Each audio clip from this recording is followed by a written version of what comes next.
భయ్యా దేవర సినిమా మొత్తాన్ని లాక్కెళ్ళాడు దేవర.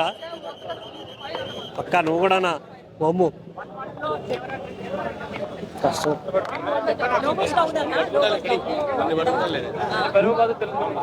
పట్టుకో ఇది కూడా మరి. ఓకే భయ్యా దేవర నేనైతే డిసప్పాయింటెడ్ కొంచెం. దేనికంటే చాలామంది డైరెక్టర్లు ఈ మధ్య అందరూ పెద్ద డైరెక్టర్లు అని పేరు తెచ్చుకున్న వాళ్ళంతా పార్ట్ 1 పార్ట్ 2 చేస్తున్నారు కదా, మనం చేద్దామని సినిమాలు చేస్తున్నారు. ఈ మధ్య పార్ట్ 2 కోసం పార్ట్ 1ని చెడగొడుతున్నారు అనే ఫీలింగ్ అయితే నాకు అనిపించింది. స్టోరీ వాళ్ళు తీసుకున్న కాన్సెప్ట్ ఏదైతే ఉందో ఒకే పార్ట్లో చూపిస్తే ఆడియన్స్కి బాగా కనెక్ట్ అవుతుంది, అర్థం అవుతుంది అనే ఫీలింగ్ ఉండేది. బట్ ఇప్పుడు ఏంటి, డబ్బుల కోసం చేస్తున్నారో లేకుంటే కలెక్షన్లు చూపించడానికి చేస్తున్నారో తెలియట్లేదు. అందరూ పార్ట్ 1 పార్ట్ 2 చిన్న సినిమా కావచ్చు పెద్ద సినిమా కావచ్చు ప్రతిదీ పార్ట్ 1 పార్ట్ 2. దానివల్లే ఫస్ట్ పార్ట్ పోతుంది అనే ఫీలింగ్ అయితే వచ్చింది. ఈ మధ్య చాలా ఫస్ట్ పార్ట్లు పోయాయి. అలాగే ఇది కూడా సేమ్ అంతే అనిపించింది. సినిమా మొత్తంలో ఓన్లీ వన్ మ్యాన్ షో తారకన్న వి లవ్ యూ. నీ పర్ఫార్మెన్స్ వేరే లెవెల్. అసలు ఒక్కడే సినిమా మొత్తం మాస్ డైలాగులు కావచ్చు, డ్యాన్స్ కావచ్చు, ఫైట్ కావచ్చు, బ్యాక్గ్రౌండ్లో ఎంతమంది యాక్టర్లు ఉన్నా ఓన్లీ వన్ అండ్ ఓన్లీ తారకన్న వేరే. అసలు ఆ డైలాగ్స్ కావచ్చు, డ్యాన్స్ స్టెప్పులు చాలామంది ఏంటంటే వింటేజ్ తారకన్న కనబడతాడు ట్రైలర్లో అన్నారు. అలా ఏం అనిపించలేదు. ఏదైతే మన RRRలో క్యారెక్టరైజేషన్ ఉందో సేమ్ సిమిలర్గా అనిపించింది. ఫాదర్ క్యారెక్టర్ అలాగే అనిపించింది, కొడుకు క్యారెక్టర్ అలాగే అనిపించింది.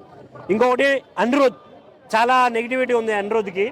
తెలుగు అంటే లైట్ తీసుకుంటాడు, ఏం పెద్దగా పట్టించుకోడు అనే ఇది ఉంది చాలా మంది కూడా. బట్ ఈ సినిమాతో మాత్రం చాలా బాగా చేశాడు, చాలా బాగా చేశాడు. ఆ మ్యూజిక్ కావచ్చు ఇదంతా చాలా నచ్చింది నాకైతే. ఎందుకంటే ఆ బ్యాక్గ్రౌండ్ స్కోర్కి ఆ డైలాగ్స్కి ఏదైతే రావాలో ఆ ఎలివేషన్స్ ఇచ్చాడు. కొన్ని పోస్టర్స్కి బాగుందన్నా లేదన్నా బాగాలేదు. సినిమా బాగాలేదు ఎందుకంటే నువ్వు అంటా సినిమా బాగాలేదు. సినిమా చూసావు నువ్వు? సరే లైక్ సినిమా చూసావా?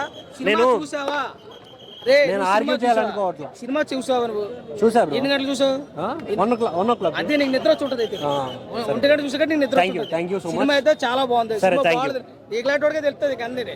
ఓకే దగ్గర మాట్లాడుకోవాలి ప్రతి కూడా. Thank you.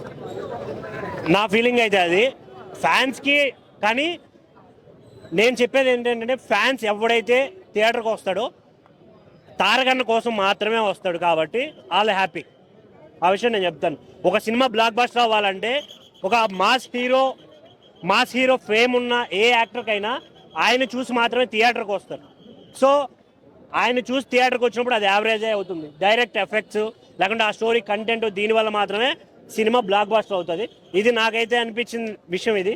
ఇంకొకటి మెయిన్గా డైరెక్టర్ విషయంలో నాకు చాలా ఇది అనిపిస్తుంది. ఒకప్పుడు శ్రీమంతుడు ఈ సినిమాలు చేసేప్పుడు ఆయన విజన్ ఎలా ఉండేది. ఎప్పుడైతే అందరూ పాన్ ఇండియా సినిమాలని పార్ట్ 1 పార్ట్ 2 అని తీసే టైంకి సినిమాల్లో స్టోరీ తగ్గిపోయి ల్యాగ్ ఎక్కువైపోతుంది సినిమాల్లో. జాన్వీ కపూర్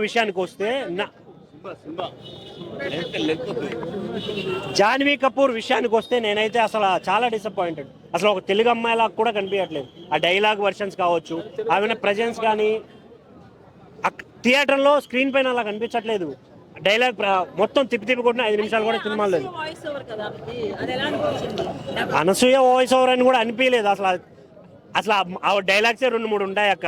అవి వినడానికి కూడా పెద్దగా ఏం అనిపించలేదు నాకైతే. ఓవరాల్గా రాజమౌళి గారి శాపం మళ్ళీ ఎన్టీఆర్ గారికి తగిలింది అనే ఒక సాడ్ ఫీలింగ్ అయితే నాకు అనిపించింది.